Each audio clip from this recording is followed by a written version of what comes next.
ते ईव्हीएमचा व्हीव्हीपॅटचा आम्हाला अनुभव हा 2019 आला. यावेळेस आदरणीय बबनरावजी पाचपुते साहेबांची निवडणूक चालू होती आणि समोरील उमेदवारांनी ऑब्जेक्शन घेतलं होतं. त्यांना मतात थोडंसं फेरबदल वाटला होता आणि त्यावेळेस एक व्हीव्हीपॅट मोजायला घेतलं होतं. त्यात कसलाही बदल आला नाही.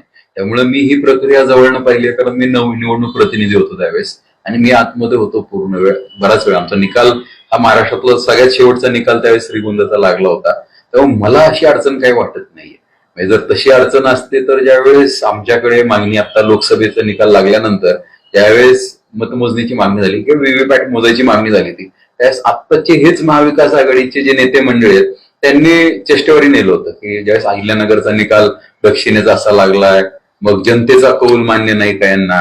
मग जर लोकसभेला तुम्हाला जनतेचा कौल मान्य आहे तर मग असं वेगळं काय घडलंय? म्हणजे असं बदल काहीच नाही, तीच यंत्रणा आहे, तेच मतदार आहेत आणि त्या मतदारांनी कौल बदलला मग तुम्हाला निकाल मान्य नाही. हे दुर्दैवी आहे. म्हणजे लोकशाहीला घातक आहे. म्हणजे लोकशाहीला घातक आमचा पक्ष नसून ही महाविकास आघाडी आहे. म्हणजे ज्या वेळेस त्यांच्या बाजूने कल असतो तो महाराष्ट्राच्या दृष्टिकोनातनं सुवर्ण दिवस असतो आणि ज्या दिवशी त्यांच्या विरुद्ध निकाल लागतो म्हणजे हा महाराष्ट्राचा काळा दिवस. हे दुर्दैवी आहे. मी तर बघा, रोहितजींनी तर त्यांच्या माध्यमात आपल्या माध्यमातून सांगितलंच आहे. तर माझी उलट महाविकास आघाडीच्या सर्व नेते मंडळींना विनंती आहे की तुमच्याच नेत्याचा विचार तुम्ही समजून घ्या आणि त्यांच्यावर कॉन्फिडन्स नसेल तर मी तसा वयाने खूप लहान आहे, माझी पहिलीच निवडणूक आहे.